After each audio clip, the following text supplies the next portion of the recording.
மாண்புமிகு சமூகநீதித்துறை அமைச்சர். சீக்கிரமா முடிக்கணும், ஏன்னா நம்மளுக்கு 1:30 மணிக்குள்ள அவையை முடிப்பதாக சொல்லியிருக்கிறேன். மாண்புமிகு பேரவைத் தலைவர் அவர்களே,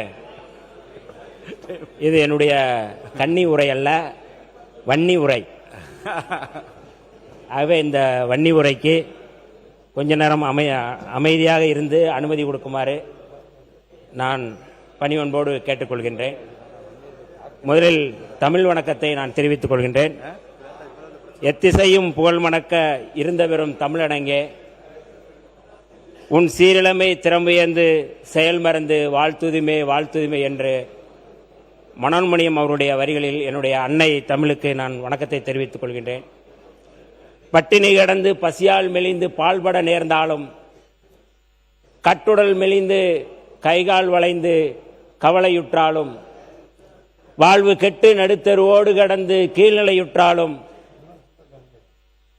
எந்தன் தமிழ் வளர்க்க வாழ்வு கெட்டு நடுத்தருவோடு கடந்து கீழ்நிலையுற்றாலும், மன்னன் வளர்த்த தமிழ் மகளை தொட்டு வளர்ப்பேனா என்று சொன்ன உணர்ச்சி கவிஞர் காசியானந்தன் அவருடைய வழிகளிலே தமிழ் மகளுக்கு என்னுடைய வணக்கத்தை தெரிவித்துக் கொள்கின்றேன். இப்பொழுது அவை வணக்கத்தை தெரிவித்துக் கொள்கின்றேன். சொற்கோட்டம் இல்லாது செப்பம் ஒருதலையா உட்கோட்டம் இன்மை பெறின் என்ற வள்ளுவருடைய குரலுக்கேற்று நேர்மையும் நெஞ்சுறுதியும் சொல்லில் நீதியும் நியாயமும் நடுநிலையும் கொண்ட மாண்புமிகு பேரவைத் தலைவர் அவர்களே, காட்சிக்கு எளியன் கடுஞ்சொல்லன் அல்லனேல், காட்சிக்கு எளியன் கடுஞ்சொல்லன் அல்லனேல், மீக்கூறும் மன்னன் நிலம் என புகழ்பட மக்களாட்சி நடத்தி வரும் மாண்புமிகு முதலமைச்சர் அவர்களே, மாண்புமிகு எதிர்க்கட்சி தலைவர் அவர்களே, மாண்புமிகு அமைச்சர் பெருமக்களே, மேனாள் முதலமைச்சர் மாண்புமிகு எடப்பாடி பழனிசாமி அவர்களே, மாண்புமிகு சட்டமன்ற உறுப்பினர்களே, ஊடகவியலாளர்களே, உங்கள் அத்தனை பேருக்கும் என்னுடைய வணக்கத்தை தெரிவித்துக் கொள்கின்றேன். இப்பொழுது நன்றி வணக்கம், நன்றி கலந்த வணக்கம் என்று சொல்வார்கள். இப்பொழுது அந்த நன்றி வணக்கத்தை நான் தெரிவித்துக் கொள்கின்றேன். கடந்த 1/2/2008 அன்று தமிழ்நாடு சட்டப்பேரவையில் எதிர்க்கட்சி தலைவர் செல்வி ஜெயலலிதா அவர்கள் உரையாற்றும் போது, மாண்புமிகு பேரவைத் தலைவர் அவர்களே, 11/10/2007 அன்று விடுதலை சிறுத்தைகள் கட்சியைச் சேர்ந்த வன்னியரசு என்பவர் கைது செய்யப்பட்டார். தமிழ்நாட்டு காவல்துறையின் கியூ பிரான்ச் போலீஸ் அவரை கைது செய்தது. குற்றச்சாட்டு என்னவென்றால், விடுதலை புலிகள் இயக்கத்திற்கு உதவி புரிவதற்காக அவர் ஸ்டீரிங் வீல்ஸ், ப்ராப்ளர்ஸ் போன்ற ஹைஸ்பீடு போட்ஸ்களை, உதிரி பாகங்களை பெற்று விடுதலை புலிகளுக்கு சப்ளை செய்தார் என்பதுதான் குற்றச்சாட்டு. காவல்துறையினர் நடவடிக்கை எடுத்து அவரை கைது செய்த போதிலும் ஒரே நாளுக்குள் அவரை ஜாமீனில் வெளியே விடப்பட்டார். பின்னர் 25/1/2008 அன்று விடுதலை சிறுத்தைகள் கட்சியினுடைய மாநாடு நடைபெற்றது. இந்த மாநாட்டுக்கு காவல்துறையினர் எப்படி அனுமதி அளித்தார்கள் என்பதுதான் கேள்வி. இந்த மாநாட்டில் திருமாவளவன் அவர்கள் பகிரங்கமாகவே விடுதலை புலிகள் இயக்கத்தை ஆதரித்து பல கருத்துக்களை சொன்னார். அதை பற்றி பலர் இங்கே பேசியிருக்கிறார்கள். என்ன சொன்னார் என்பதை அனைவரும் பத்திரிகைகளில் படித்தோம், அனைவருக்கும் தெரியும். அதன் பின்னர் இது ஒரு பெரிய பிரச்சனையாக உருவெடுத்தது. இந்த சட்டமன்றத்திலும் பல கட்சிகளை சார்ந்த உறுப்பினர்கள் இதை பற்றி கடுமையாக எதிர்ப்பு தெரிவித்து பேசினார்கள். திருமாவளவனை கைது செய், வன்னியரசை கைது செய் என்று இந்த அவையிலே கோஷம் எழுப்பப்பட்டது என்று முன்னாள் முதலமைச்சர் ஜெயலலிதா அவர்கள் என்னை கைது செய்ய வலியுறுத்திய இதே சட்டப்பேரவையில் என்னை அமர வைத்து அழகு பார்த்து சட்டமன்ற உறுப்பினராக மட்டுமல்ல அமைச்சராகவும் அமர வைத்த என்னுடைய தலைவர் எழுச்சி தமிழர் தொல்காப்பியன் திருமாவளவன் அவர்களுக்கு முதலில் என்னுடைய நன்றியை நான் தெரிவித்துக் கொள்கின்றேன்.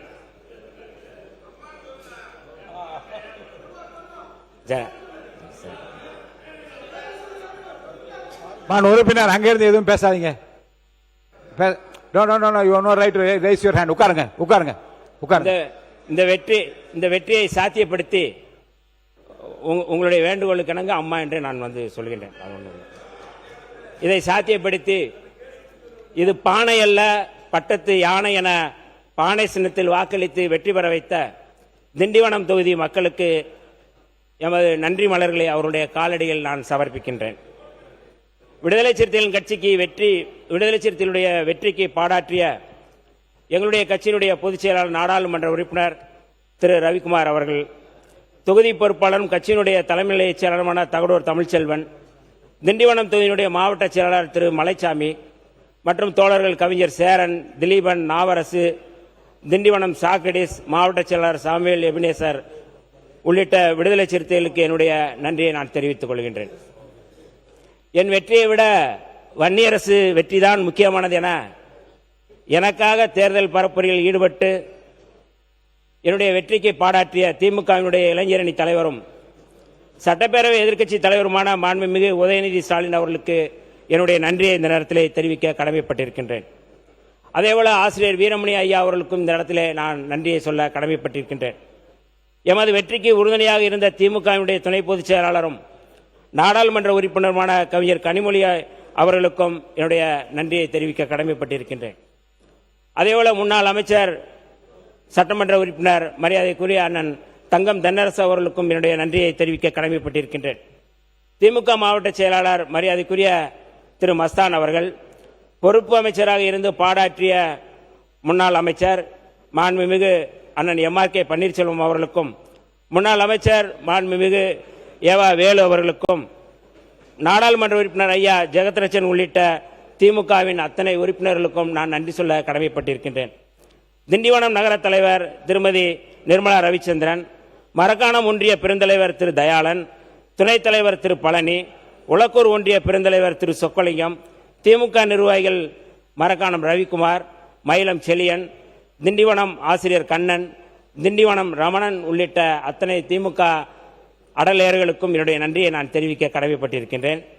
தோழமை கட்சிகளான இந்திய கம்யூனிஸ்ட் கட்சி, மார்க்சிஸ்ட் கம்யூனிஸ்ட் கட்சி, காங்கிரஸ் பேர் இயக்கம், இந்திய யூனியன் முஸ்லீம் லீக், மனிதநேய மக்கள் கட்சி, SDPI உள்ளிட்ட அத்தனை தோழமை கட்சி தோழர்களுக்கும் என்னுடைய நன்றியை நான் தெரிவிக்க கடமைப்பட்டிருக்கின்றேன். கூடுதலாக எமது வெற்றிக்கு உறுதுணையாக இருந்து என்னுடைய வெற்றியை உறுதிப்படுத்திய பாட்டாளி மக்கள் கட்சியினுடைய முன்னாள் மாவட்ட செயலாளர் திரு ஜெயராஜ் அவர்கள், முன்னாள் ஒன்றிய செயலாளர் திரு குமரன் உள்ளிட்ட அத்தனை தோழர்களுக்கும் என்னுடைய நன்றியை நான் தெரிவித்துக் கொள்ள கடமைப்பட்டிருக்கின்றேன். திண்டிவனம் தொகுதியினுடைய ஊடகவியலாளர்கள் அத்தனை பேருக்கும் இந்த இடத்திலே நான் நன்றி சொல்ல கடமைப்பட்டிருக்கிறேன். குறிப்பாக என்னை தொடர்ந்து என்னுடைய எழுத்துக்களை தொடர்ந்து தொடராக எழுத வைத்த நக்கீரனுடைய ஆசிரியர் நக்கீரன் கோபால் அவர்களுக்கும், ஊடகவியலாளர்கள் SK முருகன், முத்துராமலிங்கன் அவர்களுக்கும், நான் ஊடகவியலாளராக சென்னையிலே பணியாற்ற தொடங்கிய போது சுதேசமித்திரன் நாளிதழில் என்னை உதவி ஆசிரியராக பணிபுரிய வைத்து என்னை சென்னையிலே தங்க வைத்த மரியாதைக்குரிய முன்னாள் உள்துறை செயலாளர் சுதேசமித்திரனுடைய ஆசிரியர் தடா நாகராஜன் அவர்களுக்கும் நான் நன்றியை தெரிவித்துக் கொள்கின்றேன். அதேபோல நியூஸ் தமிழனுடைய தொலைக்காட்சியினுடைய உரிமையாளர் சகிலன் அவர்கள், கண்ணன் அவர்கள், சரவணகுமார் அவர்கள், நியூஸ் 7 தொலைக்காட்சியுடைய நிறுவனர் சுப்பிரமணியன் அவர்கள், நியூஸ் 18 ஆசிரியர் கார்த்திகை செல்வன் அவர்கள், புதிய தலைமுறையினுடைய ஆசிரியர் சமஸ் அவர்கள், விஜயன், கார்த்திகேயன் அவர்கள், அதேபோல தந்தி தொலைக்காட்சியினுடைய ஹரி, அசோகா அவர்கள், தினத்தந்தியினுடைய ஆசிரியர் சுகுமார் அவர்கள், தினகரனுடைய சுரேஷ் அவர்கள், விகடன் குழுமத்தினுடைய ஆசிரியர் விகேஷ் அவர்கள், சத்தியம் தொலைக்காட்சியினுடைய ஐசக் அவர்கள், பாலிமர் தொலைக்காட்சியினுடைய தினேஷ் அவர்கள், ஊடகவியலாளர் கவிதா முரளிதரன், ஹிண்டு கோலப்பன் உள்ளிட்ட அத்தனை ஊடகவியலாளருக்கும் என்னுடைய நன்றியை தெரிவித்துக் கொள்கிறேன். தேர்தல் நேரத்தில் இவர்களெல்லாம் என்னை ஊக்கப்படுத்தி இம்மாதிரி நீங்கள் செயல்பட வேண்டும் என்ற உத்தியை வகுத்தவர்கள். ஆகவே அவர்களுக்கும் இந்த நேரத்தினுடைய நன்றி நான் தெரிவிக்க கடமைப்பட்டிருக்கிறேன். மேலும் எனது வெற்றிக்கு கடும் களமாடி என்னை வழிநடத்தி வரும் எனது இணையர் ஆதிரை அவர்களுக்கும், அண்ணன்கள் ராமமூர்த்தி, வீரகுமார் அவர்களுக்கும் இந்த நேரத்தினுடைய நன்றியை தெரிவித்துக் கொள்கின்றேன்.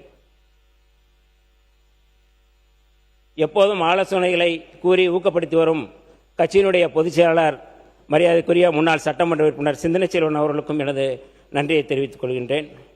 எப்போதும் எம் மீது அக்கறை கொண்டுள்ள தென் மாவட்டங்களில் பழைய ராமநாதபுரம் மாவட்டம், இன்றைய விருதுநகர் மாவட்டம், அந்த மாவட்டத்தில் இன்றைக்கும் பேருந்து வசதி இல்லாத கிராமம்தான் நான் பிறந்த அயன் ரெட்டியப்பட்டி கிராமம்.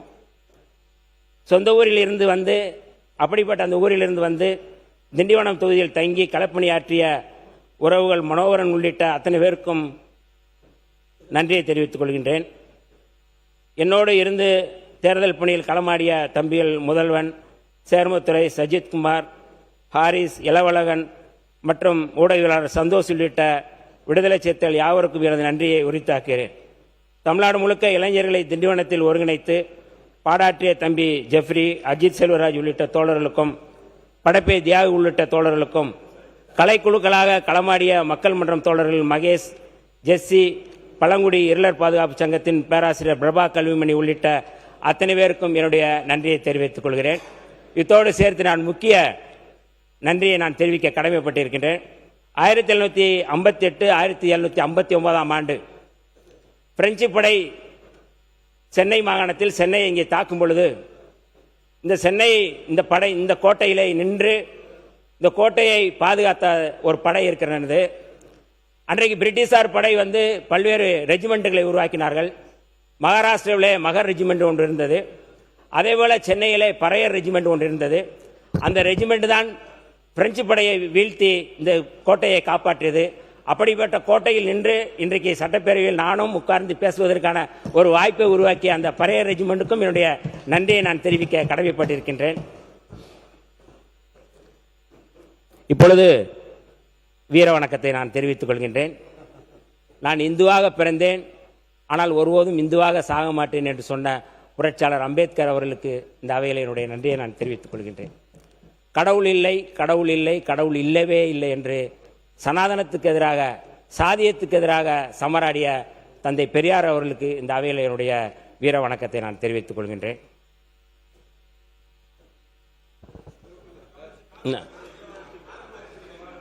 மாமேதை கார்ல் மார்க்ஸ் அவர்களுக்கும் என்னுடைய வீர வணக்கத்தை தெரிவித்துக் கொள்கின்றேன். சமத்துவத்திற்காக சாதி ஒழிப்பு களத்தில் களமாடி வீரச்சாவடைந்த போராளிகள் இமானுவேல் சேகரன், மேலவளவு முருகேசன் உள்ளிட்ட அத்தனை சாதி ஒழிப்பு போராளிகளுக்கும் என்னுடைய வீர வணக்கத்தை தெரிவித்துக் கொள்கின்றேன். தாயகம், தேசியம், தன்னாட்சி என தமிழீழ விடுதலை களத்தில் வீரச்சாவடைந்த மாவீரர்களுக்கும் பொதுமக்களுக்கும் எமது செம்மார்ந்த வீர வணக்கத்தை தெரிவித்துக் கொள்கின்றேன். பேரறிவாளன் உள்ளிட்ட 3 தமிழர்கள் விடுதலைக்காக மரண கொட்டடியில் இருந்தபோது அவர்களுடைய விடுதலைக்காக வீரச்சாவடைந்த காஞ்சிபுரம் மக்கள் மன்றத்தைச் சேர்ந்த செங்கொடி அவருடைய நினைவு நாள் என்று அவருக்கும் இந்த நேரத்திலுடைய வீர வணக்கத்தை தெரிவித்துக் கொள்கின்றேன். தமிழீழ விடுதலை களத்தில் வீரச்சாவடைந்த கரும்புலி முத்துக்குமார் அவர்களுக்கும் என்னுடைய வீர வணக்கத்தை நான் இந்த களத்திலே இந்த அவையில் நான் தெரிவிக்க கடமைப்பட்டிருக்கின்றேன். எனக்கு கம்யூனிஸ்ட் கட்சியை அறிமுகப்படுத்தியவர், பகத்சிங்கை அறிமுகப்படுத்தியவர், கார்ல் மார்க்ஸை அறிமுகப்படுத்தியவர், மாமேதை லெனினை அறிமுகப்படுத்தியவர் என்னுடைய தந்தை மல்லப்பன் ரத்னசாமி.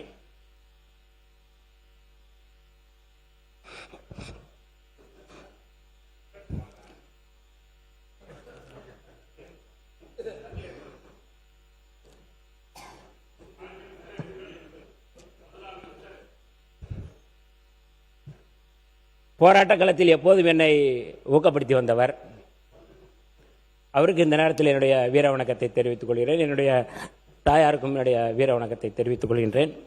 அதேபோல விடுதலை சிறுத்தைகளுக்கு உயிரூட்டிய எங்களுடைய அங்கனூர் தந்தை தொல்காப்பியன் அவர்களுக்கும் என்னுடைய வீர வணக்கத்தை தெரிவித்துக் கொள்கின்றேன். இந்த நாள் மிக முக்கியமான நாள், வரலாற்று சிறப்புமிக்க நாள். நான் மல்லாங்கண்ணிலே படித்தபோது அப்பொழுது அந்த பகுதியில் தென் மாவட்ட கலவரங்கள் மிகுந்த மோசமாக நடைபெற்ற காலம் அந்த காலம். இந்த கலவரத்தை தடுத்து நிறுத்துவதற்காக என் உயிரே போனாலும் நான் இந்த கலவரத்தை தடுத்து நிறுத்துவேன் என்று தென் மாவட்டங்களில் கலவரம் நடந்து கொண்டிருந்த சூழலிலே அந்த களத்திலே உள்ளே போய் மக்களை அமைதிப்படுத்திய ஒரு மகத்தான தலைவர் அங்கே இருந்தார். அவர்தான் முன்னாள் அமைச்சர் வே தங்கப்பாண்டியன் அவர்கள். அவர்களுக்கும் திராவிட முன்னேற்ற கழகத்தைச் சேர்ந்த விருதுநகர் மாவட்டத்தினுடைய மாவட்ட செயலாளர், அவருக்கும் இந்த நேரத்தினுடைய வீர வணக்கத்தை, செம்மார்ந்த வணக்கத்தை நான் தெரிவிக்க கடமைப்பட்டிருக்கின்றேன். கடந்த காலங்களை நான் இந்த அவையிலே நினைத்து பார்க்கின்றேன். எங்களுடைய தலைவர் எழுச்சி தமிழர் அவர்கள் இதே அவையிலே சட்டமன்ற உறுப்பினராக அமர்ந்தவர். அந்த அவையில் என்னையும் அவரை அமர வைத்து அழகு பார்த்தார். நேற்றைக்கு கூட ஒரு குழந்தையை பள்ளிக்கு விட்டு செல்வதைப் போல விட்டு சென்று இப்பொழுதும் அவர் பார்த்து கொண்டுதான் இருக்கிறார். இன்றைக்கு என்னை எழுத வைத்து பேச வைத்து போராட வைத்த ஒரு மகத்தான ஒரு போராளி தலைவராக இருக்கிறார். விடுதலை சிறுத்தைகளுடைய இலக்கு என்பது முதல் சாதி ஒழிப்பு, தமிழ் தேசியம், பெண் விடுதலை, வர்க்கபேத ஒழிப்பு, வல்லாதிக்க எதிர்ப்பு, இதுதான் எங்களுடைய இலக்கு. இந்த சாதி ஒழிப்பு களத்திலே தொடர்ந்து இந்த களத்திலே நாங்கள் செயல்பட்டு வருகின்றோம். மாண்புமிகு முதல்வர் அவர்கள் இன்றைக்கு பிறப்புக்கும் எல்லா உயிர்க்கும் என்று அந்த முழக்கத்தை வைத்தார்கள். இந்த சாதி ஒழிப்பு களத்திலே எப்பொழுதும் விடுதலை சிறுத்தைகள் ஒரு சமூக நீதியின் அடிப்படையில், சமத்துவத்தின் அடிப்படையில் செயல்படக்கூடிய இயக்கம். எப்படி வள்ளுவ பெருந்தகை பிறப்புக்கும் எல்லா உயிருக்கும் சிறப்புவா செய்தொழில் வேற்றுமையான் என்று சொன்னாரோ, அதேபோல அதுக்கு அடுத்து வந்த நம்முடைய ஔவையார் அவர்கள் சாதி இரண்டொழிய வேறில்லை சாற்றுங்கால் என்று அவர் சொன்னாரோ, பாரதிதாசன் சொன்னார், சாதி ஒழித்தல் ஒன்று, நல்ல தமிழ் வளர்த்தல் மற்றொன்று. சாதி ஒழித்தல் ஒன்று, நல்ல தமிழ் வளர்த்தல் மற்றொன்று என்று சொன்னார். பாரதியார் அவர்கள் சொன்னார்கள், சாதிகள் இல்லையடி பாப்பா என்று சொன்னார். உணர்ச்சி கவிஞர் காசியானந்தன் சொன்னார், வெளிப்படையாக சொன்னார், எல்லோருக்கும் தெரியும், காட்டு மரங்களிலே கள்ளர் மரம் ஐயர் மரம் உண்டாடா தோளா, நாட்டு மனிதர்களை வேற்றுமை காட்டுகிறாய், நட்ட மரம் உன்னை விட மேலா என்று கேட்டவர் காசியானந்தன் அவர்கள். அந்த வரிசையில் நம்முடைய சமத்துவ கலைஞர் முத்தமிழறிஞர் கலைஞர் அவர்கள் சதிக்கு கால் முளைத்தால் சாதி என்று சாதிக்கு எதிராக அவர் களமாடினார். சமத்துவத்துக்கு எதிரானது சனாதனம். அந்த சமத்துவத்தை உருவாக்க வேண்டிய தேவை நமக்கு இருக்கிறது. அந்த சனாதனத்தை, வர்ணாசிரமத்தை கட்டமைப்பது இந்து மதம் என்று சொன்னவர் பேரறிஞர் அண்ணா அவர்கள். அவர்களுடைய வழியிலே எங்களுடைய தலைவர் எழுச்சி தமிழர் அவர்கள் சாதியத்தை வேறறுப்போம், தமிழ் தேசியத்தை வென்றெடுப்போம் என்று முழங்கினார்கள். அந்த வரிசையில சேரியில்லா ஊருக்குள்ள பிறக்க வேணும் பேரப்புள்ளை என்று சொன்ன கவிஞர் கபிலன் அவருடைய வரியிலே நம்முடைய மாண்புமிகு முதல்வர் அவர்கள் பாடிய பாடலையும் அதோடு சேர்த்து சொல்கின்றேன். சாதி ஒழிப்பு களத்திலே அந்த வரிசையில் தான் விடுதலை சிறுத்தைகள் கடந்த 10 ஆண்டுகளுக்கு மேலாக 99க்கு முன்பு வர இந்த களத்திலே தேர்தல் புறக்கணிப்பு பாதையில் செயல்பட்டோம். உங்களில் யாரும் யோக்கியன் இல்லை, எங்கள் ஓட்டு உங்களுக்கு இல்லை, இதுதான் எங்களுடைய முழக்கமாக இருந்தது. அந்த காலம் என்பது மிக மோசமான காலம். விடுதலை சிறுத்தைகள் இந்த மாதிரியான அவையில் உட்கார்ந்து பேசுவோமா என்று எங்களுக்கு தெரியாது. எங்களுடைய தலைவர்கள் அழைத்த போது நாங்கள் வந்தோம். நீங்கள் எம்எல்ஏ ஆக வேண்டும், எம்பி ஆக வேண்டும், அமைச்சராக வர வேண்டும் என்று நீங்கள் எங்களுடைய கட்சிக்கு வர வேண்டாம். சிறைக்கு செல்லக்கூடியவர்கள் இந்த அவைக்கு வாருங்கள், என்னுடைய இயக்கத்திற்கு வாருங்கள், வாக்கரிசி போட்டுவிட்டு என்னோடு வாருங்கள் என்று சொன்னபோது அத்தனை பேரும் இயக்க இளைஞர்களாக நாங்கள் திரண்டோம். விடுதலை சிறுத்தைகள், விடுதலை புலிகளுடைய அந்த கொள்கையோடு சேர்ந்து தேர்தல் புறக்கணிப்பை, தமிழ்நாட்டில் ஒரு புரட்சிகரமான அரசியலை முன்னெடுக்க வேண்டும் என்கிற அடிப்படையில் தான் எங்களுடைய தலைவர் அவர்கள் இந்த கட்டமைப்பு உருவாக்கினார்கள். 1999 தேர்தல் பாதைக்கு வந்தோம். நம்முடைய பேரவைத் தலைவர் அவர்களுக்கு தெரியும், அன்றைக்கு ஐயா மூப்பனார் அவர்கள் தான் விடுதலை சிறுத்தைகளை தேர்தல் பாதைக்கு அழைத்து வந்தார்.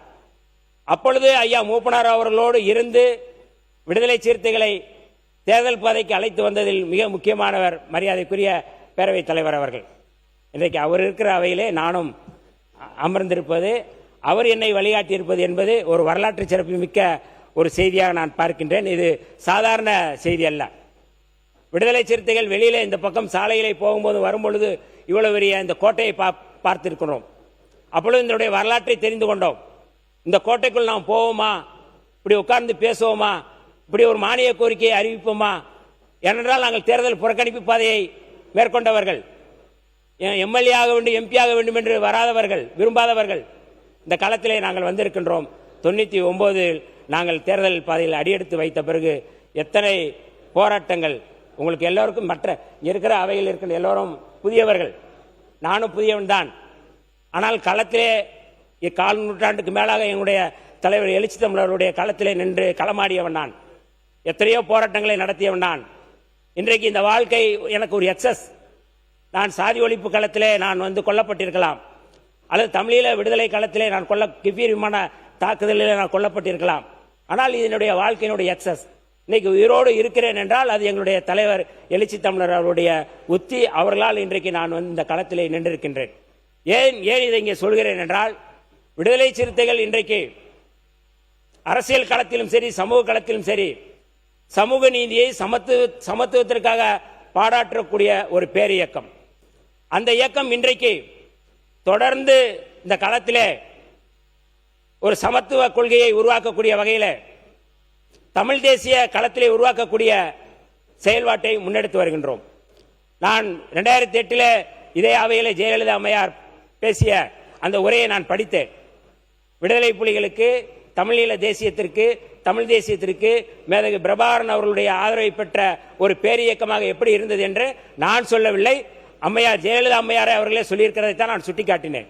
ஆக அப்படிப்பட்ட ஒரு தமிழ் தேசிய பேரியக்கம் இன்றைக்கு இந்த களத்தில் மாண்புமிகு முதல்வர் ஜோசப் விஜய் அவர்களுடைய தலைமையில் ஒரு அமைச்சரவையில் பங்கெடுத்திருப்பது என்பது ஒரு வரலாற்று சிறப்புமிக்க ஒரு பங்களிப்பாக நாங்கள் பார்க்கின்றோம்.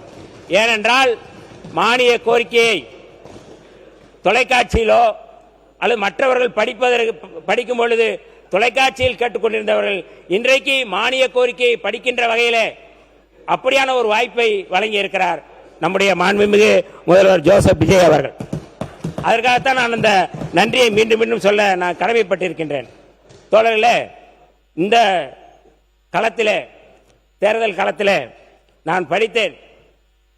இத்தனை பேர் நான் திமுக தோழர்கள் எல்லாருக்கும் நான் நன்றி சொன்னேன். எனக்கு பெல்ஸ் பால்சி என்ற ஒரு தேர்தல் நேரத்திலே ஒரு நோய் அட்டாக் ஆனது. அப்படியே அப்பொழுது மாண்புமிகு நம்முடைய அன்றைக்கு அமைச்சராக இருந்தார் அவர் MRK பன்னீர்செல்வம் அண்ணன் அவர்கள். அவர்தான் முதலில் கூலிங் கிளாஸ் போட்டு நான் இந்த முகம் பேச முடியாது, அந்த அவையில் நான் பேசுறதுக்கு உட்காரும் பொழுது அவர் சொன்னார், நீ பேசு என்று முதலில் சொன்னார். நான் பேச முடியவில்லை. எனக்காக பேசி என்னுடைய வெற்றிக்காக பாராட்டிய மிக முக்கியமான திராவிட முன்னேற்ற கழகத்தினுடைய ஒரு தலைவர் என்றால் என்னுடைய அண்ணன் MRK பன்னீர்செல்வம் அவர்கள். நாங்கள் தொடர்ந்து நன்றிகளை சொல்லிக்கொண்டே தான் இருக்கின்றோம். ஆனால் அந்த பகுதியில் பேசக்கூடியவர்கள் யாருமே எங்களுடைய தலைவர் எழுச்சி தமிழர் தொல்காப்பியன் திருமாவளவன் அவர்களுக்கு நன்றி சொன்னதாக தெரியவில்லை. நான் கன்னி உரை என்று சொல்லும் பொழுது எதற்காக கன்னி உரை, இது கன்னி உரை அல்ல, இது வன்னி உரை என்று நான் சொன்னேன் என்றால், மரியாதைக்குரிய பாமகவுடைய சட்டமன்ற கட்சி தலைவர் அன்றைக்கு அந்த கன்னி உரை குறித்து பேசினார்கள். கன்னி உரை என்பது, கன்னி என்பது கற்போடு சம்பந்தப்பட்டது.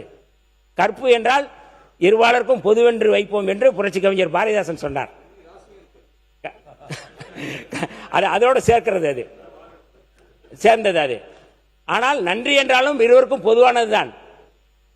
அப்ப நீங்க இதுவரை நாங்களும் உங்களுக்காக பாராட்டி இருக்கிறோம், நீங்களும் எங்களுக்காக பாராட்டி இருக்கிறேன். கிராமத்திலே சொல்வார்கள், நான் அரிசி கொண்டு வரேன், நீங்க உம்மி கொண்டு வாங்க, 2 பேரும் ஊதி ஊதி சாப்பிடுவோம்னு சொல்லுவாங்க. அரிசி ஒரு இடத்துல இருக்கும், உம்மி ஒரு இடத்துல இருக்கும். ஆனா ரெண்டையும் மிக்ஸ் பண்ணி ஊதி ஊதி சாப்பிடுவோம்னு சொல்லுவாங்க. ஆனால் 2 பக்கமும் அரிசி தான் இருக்கின்றது, 2 பக்கமும் வாக்குகள் தான் இருக்கிறது, 2 பேருடைய உழைப்பும் இருக்கின்றது. ஆனால் இதுவரை அப்படியான நன்றி சொல்லவே நாங்கள் நன்றிக்குரியவர்கள் என்பதை இந்த அவையில் நான் பதிவு செய்ய விரும்புகின்றேன். அதற்காக நன்றி. மாண்பு எதிர்க்கட்சி தலைவர், மாண்பு பேரவைத் தலைவர் அவர்களே, மாண்பு அமைச்சர் அவர்கள் எல்லோருக்கும் நன்றி சொன்னார்கள், எனக்கும் நன்றி சொன்னார்கள். குறிப்பிட்டு நான் பேசியதெல்லாம் பேசினார்கள். என்னுடைய வெற்றியை விட திரு வன்னியரசுடைய வெற்றி எனக்கு மிக முக்கியம் என்று சொன்னதெல்லாம் இன்று நன்றி சொன்னார்கள். அதற்கு என்னுடைய நன்றியை நான் தெரிவித்துக் கொள்கின்றேன். அதேபோல் அவர் சொல்லியிருக்கிறார், அண்ணன் தொல் திருமாவளவன் அவர்களுக்கு நாங்கள் நன்றி சொல்லவில்லை என்று. நான் அவற்றை சொல்லிக் கொள்வது, எங்களுடைய தலைவருக்கும் எழுச்சி தமிழர் அண்ணன் தொல் திருமாவளவன் அவர்களுக்கும் இருந்தது ஏதோ ஒரு தேர்தல் உடன்பாடு கிடையாது, தேர்தல் கூட்டணி கிடையாது. தேர்தலுக்கு முன்பு ஒரு கூட்டணியாகவும் தேர்தல் முடிவுகள் வந்தது பிறகு ஒரு கூட்டணி மாறுகின்ற அந்த கூட்டணி கிடையாது. அது ஒரு கொள்கை கூட்டணி. நான் இன்னும் பலமுறை பெருமையாக சொல்லியிருக்கிறேன், என்னுடைய அரசியல் ஆசான் என்றால் அதை நான் தொல் திருமாவளவன் ஏற்றுக்கொள்கின்றேன் என்று பலமுறை நான் சொல்லியிருக்கின்றேன். எனவே நான் தொல் திருமாவளவனுக்கு நாங்கள் என்றைக்குமே எங்களுடைய நன்றியை தெரிவித்துக் கொள்கின்றோம். மாண்பு அமைச்சர். நன்றி. இப்போதான் சொல்றாங்க, அதனால நான் அதற்கு என்னுடைய நன்றியை நான் தெரிவித்துக் கொள்கிறேன். எப்பொழுதும் மாண்பு அமைச்சர் 11 நிமிடங்கள் எல்லாரையும் நினைவு கூர்ந்து வளர்ந்து வாழ்ந்து வர விதத்தை பற்றி ரொம்ப அருமையாக 11 நிமிடம் எடுத்துக்கொண்டு சொன்னீர்கள். அவன் எல்லாம் அமைதியாக உன்னிப்பாக எல்லாம் கேட்டுக்கொண்டிருந்தோம். அடுத்து வணக்கமும் வணக்கமும் யார் யார் உதவி அதெல்லாம் அருமையா சொல்லிவிட்டீர்கள். நான் இன்னும் கொஞ்சம் இப்ப இருக்கிறங்க. இப்போதைக்கு நாங்கள் அனைவரும் அவை விரும்புவது மானிய கோரிக்கைக்குள்ளே வந்து நீங்கள் பேச வேண்டும் என்று விரும்ப முடிக்கணும் நீங்க. ஏன்னா அடுத்து ஏன்னா முதல் கிளைமாக்ஸ் நேற்று பேசிட்டு 2வது கிளைமாக்ஸ் இருக்கு. அந்த உரை என்கிட்ட இருக்குது, அதை நான் வந்து படிச்சிடறேன் நான். அதனால மாண்புமிகு எதிர்க்கட்சி தலைவருக்கு மீண்டும் என்னுடைய நன்றியை தெரிவித்துக் கொள்கின்றேன். ஏன் இதை நான் இங்கே சொல்கிறேன் என்றால், விடுதலை சிறுத்தைகள் தவேகாவோடு கூட்டணி வைத்த உடனே தான் அந்த வார்த்தையை சொல்லக்கூடாது என்று சொன்னீர்கள். மாடல் அரசு என்று தவேகா அரசை வந்து விமர்சனம் செய்தார்கள். எங்களுடைய தலைவருடைய அல்லது எங்களுடைய அலுவலகத்திற்கு மாண்புமிகு முதல்வர் வந்தபோது ஒரு சோஃபா வந்தது. என்னுடைய அதே போல IUML வந்தபோது நான் மாடல் சொல்லல, நான் சொல்லல, வேண்டாங்க, நான் சுருக்கமா விளக்கம் கொடுக்குறேங்க. இல்ல கொஞ்சம் நான் விளக்கம் கொடுக்கறதுக்காக வந்திருக்கிறேன் நான். நீங்க அப்படிப்பட்ட ஒரு அரசு, அந்த அரசில் நாங்கள் பங்கெடுக்கின்றோம். எங்களுடைய இலக்கு என்பது சமூக நீதி, சமத்துவம், இதுதான் எங்களுடைய இலக்கு. அந்த அடிப்படையில் தான் இந்த அரசை நாங்கள் வந்து ஆதரித்து இந்த அமைச்சரவையை பங்கெடுக்கின்றோம். ஏற்கனவே சொன்னேன், நாங்கள் சாதி ஒழிப்பு களத்திலே, தேர்தல் புறக்கணிப்பு களத்திலே செயல்பட்டவர்கள். இங்க இருக்கின்றவர்களை விட எனக்கு கூடுதலான அக்கறை இருக்கின்றது, ஒரு இணக்கத்தை உருவாக்குவதற்கான அக்கறை இருக்கு. அதனால தான் இந்த சமூக நீதித்துறையில் நான் செயல்பட்டு வருகின்றேன். இன்னமும் கூடுதலாக ஏதோ நான் அமைச்சராகிவிட்டேன், என்னை தலைவர் அவர்கள் அந்த அமைச்சர் இருக்கின்ற அந்த சீட்டில் என்னை உட்கார வைத்தார்கள். இப்பொழுதும் சொல்கின்றேன், அவர் என்னை அமர வைத்து நீதான் மந்திரி என்று சொல்லி உட்கார வைத்தார். நாளை நீ எந்திரி போராட்ட களத்திற்கு போய் என்றால் உடனே செல்லக்கூடியவன் இந்த வன்னியரசு, விடுதலை சிறுத்தைகள். ஆகவே அமைச்சரவை என்பது எங்களுக்கு 2வது பட்சம் தான். ஏன் இந்த இடத்துல சொல்கிறேன் என்றால், நாங்கள் கடந்து வந்த பாதை அப்படி. நாங்கள் வந்த பாதை என்பது தீக்கிரையாக்கப்பட்ட அந்த குடிசையின் சாம்பலில் இருந்து வந்தவர்கள். நாங்கள் போராட்ட களத்திலே நாங்கள் வந்தபோது வெறுமனே ரத்தமும் சகதியாக அந்த ஆணவ படுகொலைகளில் இருந்து நாங்கள் வெளியே வந்தவர்கள். நான் ஆயுள் சிறைவாசியாக 2.5 ஆண்டுகள் நான் மத்திய சிறையில் இருந்தேன். அந்த சிறையில நான் மட்டுமல்ல, என்னுடைய தந்தையாரும் அந்த ஆயுள் சிறைவாசியாக என்னோடு இருந்தார்கள். அவை முன்னவர் மாண்பு பேரவைத் தலைவர்களே, மாண்பு உறுப்பினருடைய அமைச்சருடைய விளக்கங்கள் பிரமாண்டமாக செஞ்சுட்டே இருந்தார், சொல்லிட்டே இருந்தார். வாழ்த்துக்கள். உனி மானிய கோரிக்கையில் வந்தால் நன்றாக இருக்கும். 4 நிமிஷம் தான் நான் பேசியிருக்கிறேன். நான் ஒரு 5 நிமிஷத்தில் நான் முடிச்சிடறேன். 5 நிமிடத்தில் நான் முடிச்சிடறேன். ஏன் நான் முடிச்சிடறேன் பாருங்க, நான் கீழே வச்சிடறேன். நான் வச்சிடறேன்.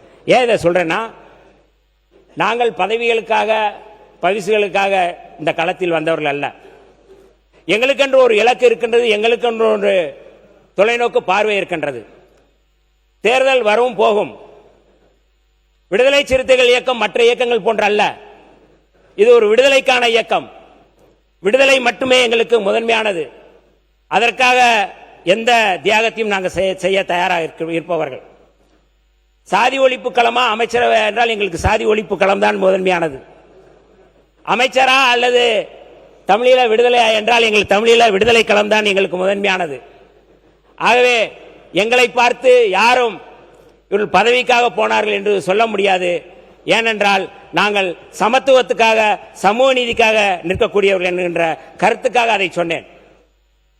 பொது தொகுதியில் ஒரு தலித்தை நிறுத்திவிட்டோம் என்று நேற்றைக்கு விமர்சனம் வந்தது. அது குறித்து கூட நிறைய பதில் சொன்னோம். அதை மட்டும் சொல்லி என்னுடைய உரைக்கு நான் செல்ல விரும்புகின்றேன். 234 தொகுதிகளிலும் ஒரு தலித், ஒரு ஆதிதிராவிடர் சமூகத்தைச் சேர்ந்தவர்கள் 234 தொகுதியிலும் போட்டியிடுவதற்கு சட்டத்தில் அனுமதி உண்டு, சட்டத்தில் உரிமை உண்டு. அதுதான் சட்டம். ஆனால் தனி தொகுதிகள் என்று சொல்லக்கூடிய அந்த 44 தொகுதிகளில் மட்டும்தான் அவர்கள் நிற்பார்கள். ஆனால் தலித் அல்லாத சமுதாயத்தைச் சேர்ந்தால் அந்த தனி தொகுதியில் நிற்க முடியாது. இது அரசியலமைப்பு சட்டம். நான் கேட்கக்கூடியது, இந்த அவையில் 44 தொகுதிகளில் அங்க இருக்கின்ற அந்த தனி தொகுதிகளில் தலித் அல்லாதவர்கள் நிறுத்த முடியாது. ஆனால் 234 தொகுதிகளிலும் தலித்துகள் நிற்கலாம். அப்படி இருக்கும் பொழுது எல்லா தொகுதியிலும் நிற்கக்கூடிய தகுதி உடையவர்கள், உரிமை உடையவர்கள், சட்டத்தின் அடிப்படையில் உரிமை உடையவர்கள் தலித்துகள். ஆனால் நாங்கள் பொது தொகுதியில் நிறுத்துகிறோம் என்று சொல்வது எந்த தகுதியின் அடிப்படையில் என்கின்ற அந்த அடிப்படையில் தான் நான் நேற்றைக்கு அந்த கேள்வி எழுப்பினேன். ஆகவே யாரையும் நான் காயப்படுத்தக்கூடிய வகையில் அதை நான் கேள்வி எழுப்பவில்லை என்கின்ற விளக்கத்தை சொல்ல கடமைப்பட்டிருக்கின்றேன். ஆகவே இந்த அவையில் எனக்கு வாய்ப்புகளை கொடுத்த மாண்புமிகு பேரவைத் தலைவர் அவர்களுக்கு நான் நன்றியை சொல்லி, என்னுடைய தலைவர் எழுச்சி தமிழர் அவர்களுக்கு மீண்டும் என்னுடைய நன்றியை சொல்லி, இந்த மானிய கோரிக்கையின் சில செயல்பாட்டை மட்டும் கொள்கையாக நான் அறிவிக்க கடமைப்பட்டிருக்கின்றேன். நான் இந்த துறைக்கு வந்த பிறகு மிக முக்கியமான ஒரு முன்னெடுப்பாக அண்ணல் அம்பேத்கர் அயல்நாட்டு கல்வி உதவித்தொகை திட்டத்தை அதன் மூலமாக என்னென்ன செய்யலாம் என்று முன்னெடுத்தோம். அந்த வகையிலே கடந்த 2026-2027 ஆண்டு நிதியாண்டில் அண்ணல் அம்பேத்கர் அயல்நாட்டு கல்வி தொகை திட்டத்தின் கீழ் 362 மாணவர்கள் பயன்பெறும் வகையில் 131 கோடி ஒதுக்கீடு செய்யப்பட்டுள்ளது. இந்த ஆண்டு இத்திட்டத்தின் கீழ் ஒரு மாணவருக்கு அதிகபட்சமாக ஆண்டிற்கு 36 லட்சம் கல்வி உதவித்தொகை வழங்கப்படுகின்றது. MC ராஜா விடுதியில் நம்முடைய பிற்படுத்தப்பட்ட நலத்துறை அமைச்சர் மரியாதைக்குரிய சம்பத்குமார் அவர்கள் பேசிய போது சொன்னார்கள், மாண்புமிகு முதல்வர் அவர்கள் அந்த MC ராஜா விடுதியை சந்தித்த போது, ஆய்வு செய்த போது, மாணவர்களை சந்தித்த போது என்னென்ன குறைகள் இருக்குது என்பதை கேட்டறிந்தார்கள். அதற்கு பிறகு தமிழ்நாடு முழுக்க நாங்கள் எல்லா இடங்களிலும் சுற்றி சுழன்று என்னென்ன தேவைகள் என்பதை கண்டறிந்து அதை நாங்கள் நிவர்த்தி செய்வதற்காக இன்றைக்கு அந்த வேலைகளை செய்து கொண்டிருக்கிறோம். அந்த வகையிலே மாணவர்களுக்கான போட்டித் தேர்வுக்கு தேவையான புத்தகங்கள் மற்றும் விளையாட்டு மைதானங்களை பயன்பாட்டிற்கு அந்த அவையிலே நாங்கள் திறந்து வைத்திருக்கின்றோம். நேற்றைக்கு ஆணவ படுகொலை தடுப்பு சிறப்பு சட்டத்தை நேற்று அறிவித்திருந்தேன். நேற்றைக்கு உடனடியாக அதை அறிவித்த பிறகு மார்க்சிஸ்ட் கம்யூனிஸ்ட் கட்சியினுடைய மாநில செயலாளர் மரியாதைக்குரிய தோழர் பே சண்முகம் அவர்கள் ஆணவ படுகொலை தடுப்பு சிறப்பு சட்டத்தை இங்கே அறிவித்ததற்கு வாழ்த்துக்களை தெரிவித்திருக்கிறார்கள். அவருக்கும் இந்த நேரத்திலுடைய வாழ்த்துக்களையும் நன்றிகளையும் நான் தெரிவிக்க கடமைப்பட்டிருக்கின்றேன். அதேபோல பதவி உயர்வுகளில் இடஒதுக்கீடு வழங்கும் அரசியலமைப்பு சட்ட பிரிவு 16(4)A நடைமுறைப்படுத்துவது தொடர்பாக சில அறிவிப்புகளை நான் அறிவிக்க கடமைப்பட்டிருக்கின்றேன். 1995 ஆண்டு 77வது அரசியலமைப்பு சட்ட திருத்தத்தின்படி ஆதிதிராவிடர் மற்றும் பழங்குடியினருக்கு பதவி உயர்வுகளில் இடஒதுக்கீடு வழங்க வழிவகை செய்யும் சட்டப்பிரிவு 16(4)A நாடாளுமன்றத்தால் இயற்றப்பட்டது. சமூக நீதியை நிலைநாட்டும் பொருட்டு அனைத்து சமுதாயத்தினருக்கும் பிரதிநிதித்துவம் அளிக்கும் வகையில் தமிழகத்தில் அரசு வேலைவாய்ப்பு நேரடி நியமனங்களில் இடஒதுக்கீடு அடிப்படையில் 200 புள்ளி சுழற்சி முறை பின்பற்றப்பட்டு அதன் அடிப்படையில் முதுநிலையும் நிர்ணயிக்கப்பட்டு வந்தது. இந்நிலையில் மெரிட் அடிப்படையில் தான் பணி முதுநிலை நிர்ணயம் செய்யப்பட வேண்டும் என்று கடந்த 18/4/2023 நாளிட்ட மாண்புமிகு உச்சநீதிமன்ற தீர்ப்பின் அடிப்படையில் கடந்த 10/3/2003 அன்று தமிழ்நாடு அரசு பணியாளர் தேர்வாணையம் வழியாக தெரிவு செய்யப்பட்ட அனைத்து பணியாளர்களுக்கும் தகுதி அடிப்படையில் பணியில் முதுநிலை நிர்ணயம் செய்யப்பட்டுள்ளது.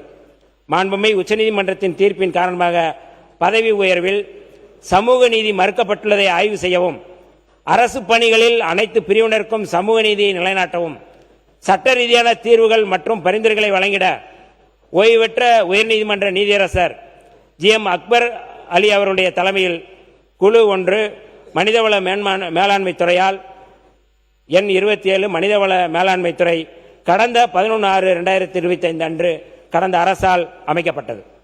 மேற்காணும் குழுவின் பரிந்துரையை விரைவில் பெற்று அரசு பணியின் பதவி உயர்வுகளில் இடஒதுக்கீட்டினை பின்பற்றுவது தொடர்பாக அரசியலமைப்பு சட்டப்பிரிவு 16(4)A நடைமுறைப்படுத்த விரைந்து நடவடிக்கை எடுக்கப்படும். இந்த குழு கடந்த அரசு திமுக அரசு போடப்பட்ட ஒரு குழு. அவர்கள் இப்பொழுது 2 மாதம் எக்ஸ்டெண்ட் பண்ணி கேட்டிருக்கிறார்கள். அந்த 2 மாத நீட்டிப்பை இப்பொழுது கொடுத்திருக்கிறோம். 2 மாத நீட்டிப்புக்கு பிறகு அவர்கள் என்ன கொடுத்திருக்கிறார்களோ அந்த அடிப்படையில் நடைமுறைப்படுத்துவதற்கு நாங்கள் சட்டத்தை கொண்டு வருவோம். அதே போல ஏற்கனவே நேற்றைக்கு இந்த DAP ஆக்ட் பற்றி பேசினார்கள். அது குறித்து நேற்று பேசிவிட்டேன். அந்த DAP ஆக்ட் கொண்டு வருவது தொடர்பாக நேற்று சொல்லிவிட்டேன். அது இப்பொழுது தேவையில்லை என்று சொல்கிறேன். தேவை என்றால் படிக்க வேண்டும் என்றால் நான் படிக்கின்றேன்.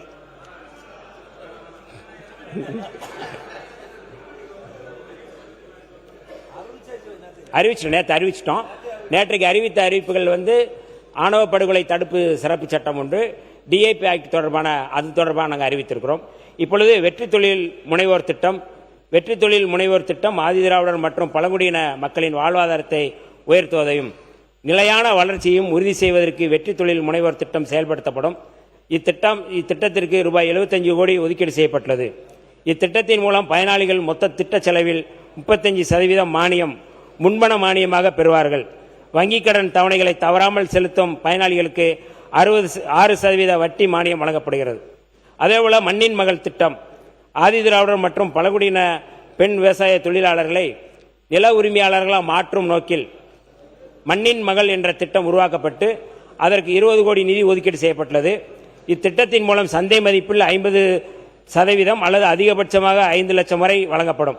இத்திட்டத்திற்கான நிலம் ஆதிதிராவிடர் மற்றும் பழங்குடியினர் அல்லாதவரிடம் இருந்து பெறப்படும். முத்திரை வரி மற்றும் பதிவு கட்டணம் இரண்டும் முழுமையாக விலக்களிக்கப்படுகிறது.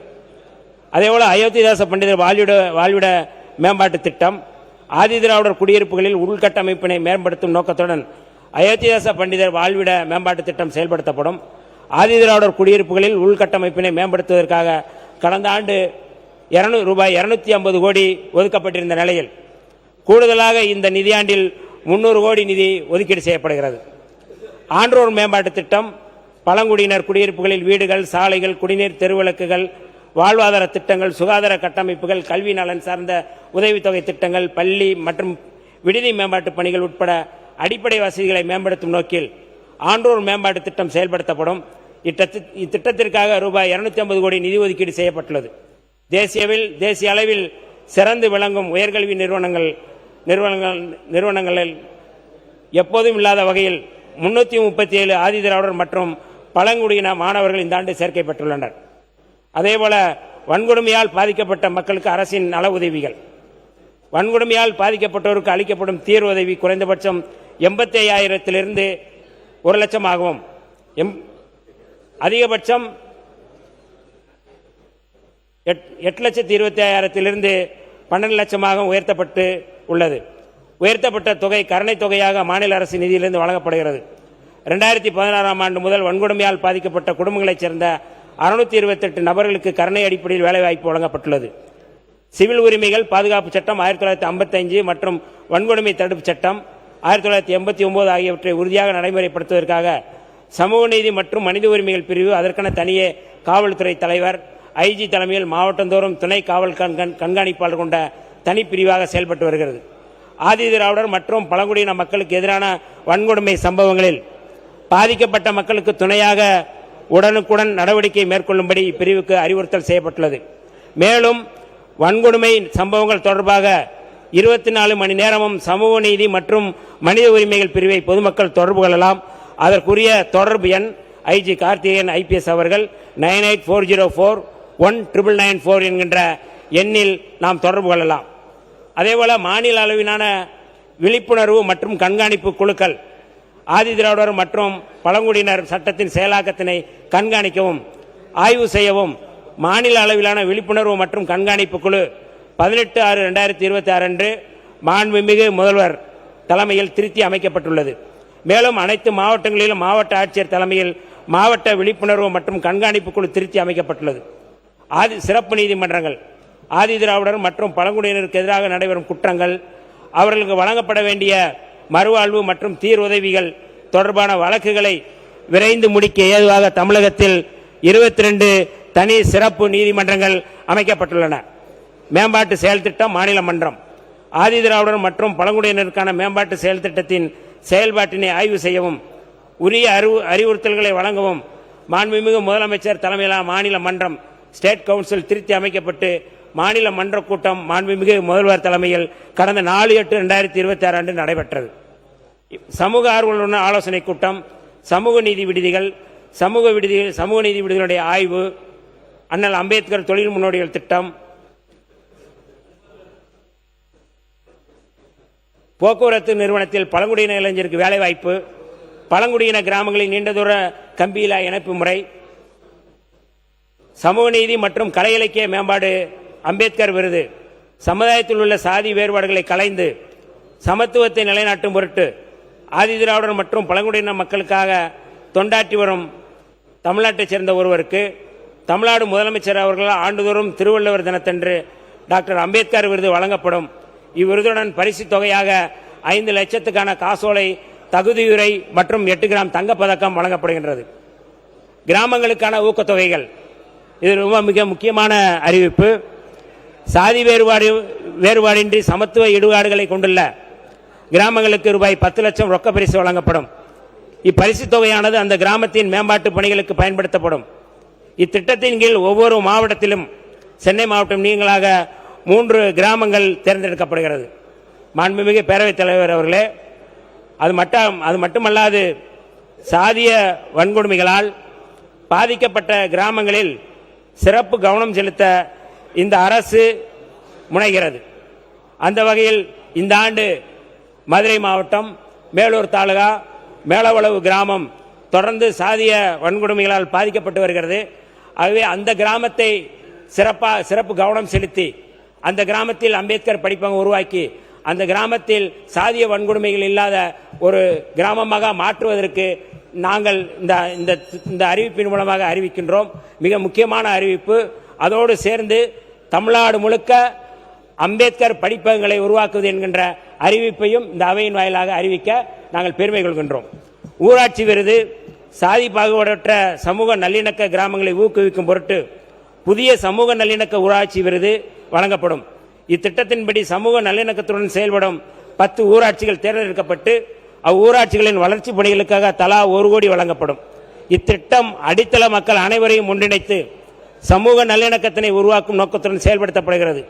மேலும் ஆதிதிராவிடர் மற்றும் பழங்குடியினர் அதிகமாக வாழும் குடியிருப்புகளில் சமுதாய கூடங்கள், பள்ளிக்கூடங்கள், விடுதிகள், அடிப்படை உட்கட்டமைப்புகள் மற்றும் பல்வேறு நலத்திட்டங்களை செயல்படுத்த வேண்டிய மாண்புமிகு அமைச்சர்களிடமிருந்தும் மாண்புமிகு சட்டமன்ற உறுப்பினர்களிடமிருந்தும் நூற்றுக்கணக்கான கோரிக்கைகள் வந்துள்ளன. எல்லாரும் கொடுத்த அறிக்கையில் தான் நான் சொல்றேன். நான் எல்லா 234 தொகுதிகளையும் மாண்புமிகு அமைச்சர்கள் மற்றும் மாண்புமிகு சட்டமன்ற உறுப்பினர்களின் கோரிக்கைகளை கனிவுடன் பரிசீலித்து தேவைக்கேற்ற திட்டங்களை விரைந்து செயல்படுத்தப்படும் என்பதை இந்த அவையில் தெரிவிக்க கடமைப்பட்டிருக்கின்றேன். 2026-2027 ஆண்டிற்கான சமூக நீதித்துறையின் மானிய கோரிக்கையினை தயாரிப்பதற்கு முடிக்கிறேன். நான் இரவு பகலாக உழைத்த எமது துறையின் செயலாளர் மரியாதைக்குரிய டாக்டர் சுப்பையன் ஐஏஎஸ் அவர்களுக்கும், ஆதிதிராவிட நல இயக்குனர் டாக்டர் செந்தில்ராஜ் ஐஏஎஸ் அவர்களுக்கும், டாட்கோ மேலாண்மை இயக்குனர் திரு கந்தசாமி ஐஏஎஸ் அவர்களுக்கும் 3 பேருக்குமே ஒரு ஒற்றுமை இருக்கு பாருங்க. சுப்பையன், செந்தில்ராஜ், கந்தசாமி 3மே முருகப்பெருமானுடைய பேரு. இந்த முருகப்பெருமானுக்கு நெருக்கமான மலர் என்பது வன்னி மலர். அதே இந்த ஒரு சிறப்பான செய்தியை நான் சொல்றேன். அதே போல பழங்குடியினர் நல இயக்குனர் அண்ணாதுரை அவர்களுக்கும் மற்றும் அனைத்து அதிகாரிகளுக்கும் எனது நன்றியினை தெரிவித்துக் கொள்கிறேன்.